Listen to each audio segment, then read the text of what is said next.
Hello दोस्तों, virtuous channel में आपका स्वागत है।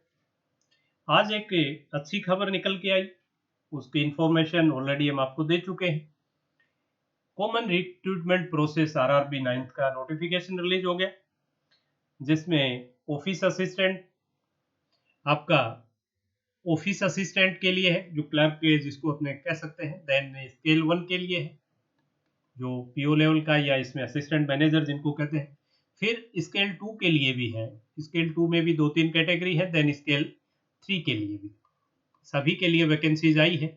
वैकेंसीज जो एग्जैक्ट मैंने काउंट नहीं की, लेकिन जितनी मैं काउंट कर पाया उसमें आई थिंक ऑफिस असिस्टेंट की अप्रोक्सीमेटली 5000 के आसपास है। स्केल 1 की अप्रोक्सीमेटली 4000 के आसपास है। स्केल सेकेंड में अगर अपने जनरल जो बैंकिंग है, स्केल सेकेंड में जनरल बैंकिंग में आई थिंक 1000 के आसपास है। और जो दूसरे हैं उनमें फिर बहुत ज़्यादा नहीं है। एओ के आई थिंक 80 के अराउंड थी, मार्केटिंग में 6 है, आईटी में 50, ट्रेजरी में एक ही नज़र आई मुझे, और लोअर सीए में 25 के अराउंड थी। और स्केल थर्ड में शायद 150 के अराउंड इसमें भी वैकेंसीज। तो करीब 10,000, देन मोर देन 10,000 वैकेंसीज है। और कुछ बैंक्स थे जिन्होंने रिपोर्ट नहीं किया, एनआर जिनमें लिखा हुआ है नोट रिपोर्टेड, वो भी लिखा हुआ था। तो वैकेंसीज ओबियस है कुछ बढ़ जाएंगी। और जो फॉर्म फिलिंग की डेट है वो है आपकी 1 जुलाई कल से लेके, और 21 जुलाई तक आपके फॉर्म फिलिंग की डेट, राइट। अब इसके अलावा और जो इम्पोर्टेंट जो डेट्स हैं, जो क्रिटेरियाज हैं, वो पूरा अपने आगे डिस्कस करते हैं। देखिए, एलिजिबिलिटी क्रिटेरिया अगर मैं देखूं तो एज के लिए ऑफिस असिस्टेंट के लिए है 18 से लेके 28 साल। स्केल 1 है उसमें भी 18 ही है, लेकिन ये 30 है, अपर एज लिमिट है वो 30 साल। ये सभी मैं जनरल कैटेगरी के लिए बता रहा हूँ। जैसे ओबीसी को 3 साल का रिलैक्स है, एससी एसटी को 5 साल का है, हैंडीकैप्ड को और I think more than 10 years का है, एक्स सर्विसमैन को उसकी लेंथ ऑफ सर्विस और उसके अकॉर्डिंग और भी ज्यादा है, राइट। जो 84 के दंगों में जो प्रभावित लोग हैं उनको भी है, वो पूरा नोटिफिकेशन में दिया हुआ। लेकिन जो एक जनरल जो अगर मैं बताऊं आपको, तो वो ये निकल के आया है। देन अगर स्केल 2 का मैं देखूं तो 20 स्केल 2 के लिए 21 टू 32, और स्केल 3 के लिए है 21 टू 40, क्योंकि यहाँ विद वर्क एक्स है ये पोस्ट। तो जैसे स्केल थर्ड है, इसमें 5 साल का एक्सपीरियंस मांगा है, तो यह एज में भी रिलैक्स किया है, 21 से लेके 40, ये 21 से 32, ये 18 से 30 और ये 18 से 28, राइट। और जो बेस डेट इन्होंने ली है वो ली है 1 जुलाई 2020 को कैलकुलेशन की, राइट। तो ये आपकी एज का हो गया। एजुकेशनल और वर्क एक्स का देखें तो ऑफिस असिस्टेंट और स्केल 1 में कोई वर्क एक्स नहीं है इसमें, और सिंपल आपका बैचलर डिग्री है, कोई परसेंटेज का राइडर नहीं है। बैचलर डिग्री किसी भी रिकॉग्नाइज यूनिवर्सिटी इंस्टीट्यूट से आपकी बैचलर डिग्री होनी चाहिए, किसी भी स्ट्रीम में हो, कोई उसमें परसेंटेज का राइडर नहीं है। उसके बाद एक और है आपका कि आपको जिस स्टेट से आप फॉर्म फिल कर रहे हैं वहां की जो लोकल लैंग्वेज है वो भी आपको आनी चाहिए। या तो वो आपके कोई रही हो 8th एंड ऑनवर्ड, या 10th का राइटर नहीं है, 8th एंड ऑनवर्ड आपकी सब्जेक्ट रहा हो, या आपको वो आए, या आप उसको सीख पाए। और साथ ही एक कंप्यूटर नॉलेज का भी इनमें है, कंप्यूटर की नॉलेज भी आपको बेसिक होनी चाहिए, राइट। तो कंप्यूटर की नॉलेज है या नहीं, इसको प्रूव करने के लिए भी आपको या तो कंप्यूटर का सब्जेक्ट आपका कहीं पढ़ा हुआ होना चाहिए, या कोई सर्टिफिकेट कोर्स आपका पास होना चाहिए। स्केल सेकंड का जैसे अपने जनरल बैंकिंग का देखें तो इसमें क्या चेंज हुआ कि एक तो बैचलर डिग्री है, बट बैचलर डिग्री विद 50%, यहाँ 50% एग्रीगेट मार्क्स का राइटर है, राइट। और 2 साल का एक्सपीरियंस है, 2 year experience in banking and financial institute. Scale specialist officer है, उसमें जैसे भी आप जिस कैडर के लिए फिल कर रहे हैं उसमें अलग अलग है। जैसे कुछ आईटी वाले बच्चे हैं, देन कुछ सीए हैं, देन कुछ एग्रीकल्चर के हैं और लॉ के हैं, ट्रेजरी के हैं। तो इन सब में 1 ईयर एक्सपीरियंस, 1 ईयर एक्सपीरियंस, उनके जो भी रिलेवेंट फील्ड है उसका 1 ईयर का एक्सपीरियंस होना चाहिए।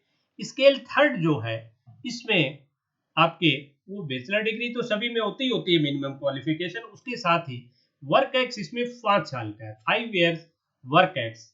और ये बैंकिंग एंड फाइनेंशियल इंस्टीट्यूट में, बैंक एंड फाइनेंशियल इंस्टीट्यूट में आपका 5 साल का मिनिमम एक्सपीरियंस होना चाहिए स्केल थर्ड। ये तो ये जनरल आपकी क्राइटेरियाज आए। इसके अलावा अगर अपने एग्जाम पैटर्न का देखें तो एग्जाम पैटर्न में कुछ भी चेंज नहीं हुआ है। एक मैं और शेयर करना चाहूँगा आपके साथ कि जो भी आप सर्टिफिकेट्स देंगे, जैसे आपने जो भी आपका ग्रेजुएशन है या कोई एज ए स्पेशलिस्ट कैडर आप कहीं अप्लाई कर रहे हैं, तो जो भी आपकी डिग्री है उसकी जो कट ऑफ डेट उन्होंने रखी है वो है 21 जुलाई। 21 जुलाई 2020 को आपके पास है उसका रिजल्ट इससे बिफोर का होना चाहिए, राइट। अब अगर एग्जाम पैटर्न देखें तो लास्ट ईयर से एग्जाम के पैटर्न में कोई चेंज नहीं हुआ है, वही ऑफिस असिस्टेंट और स्केल 1 दोनों में प्री है, मेन है। स्केल 1 में इंटरव्यू भी प्री मेन दोनों में है। प्री मेन में अगर आप ऑफिस असिस्टेंट में देखें तो क्वांट है, रीजनिंग है प्री में, वही क्वांट के 40 क्वेश्चन 40 मार्क्स, रीजनिंग के 40 क्वेश्चन 40 मार्क्स, और वही 45 मिनट का composite time, right.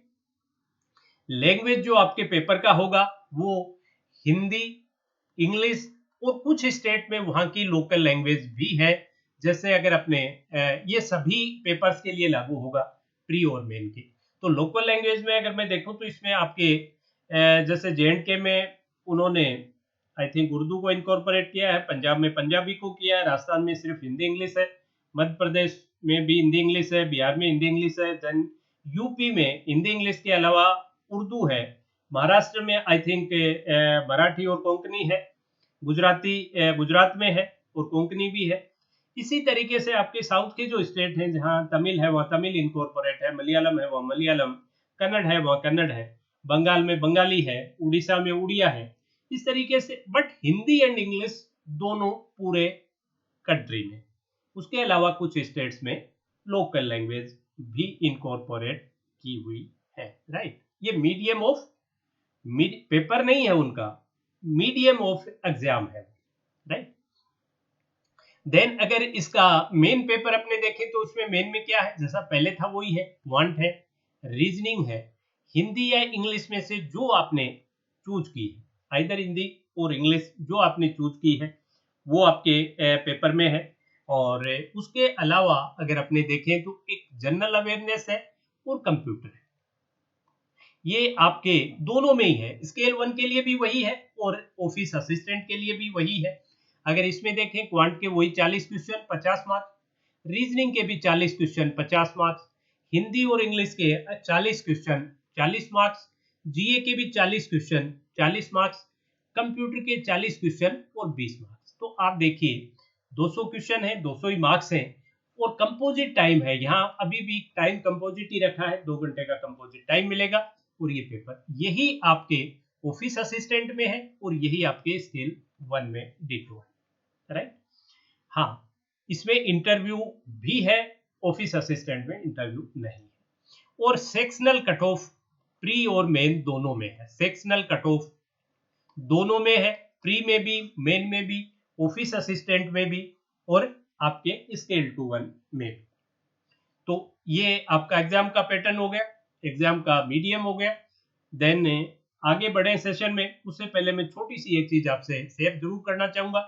Affair cloud का करंट अफेयर्स का अच्छा पीडीएफ है, परचेज कर लीजिए, बहुत अच्छा है, पूरे साल का सिर्फ 350 में दे रहे हैं और 10% की रिबेट है अगर आप वर्चुअस का कोड यूज करेंगे।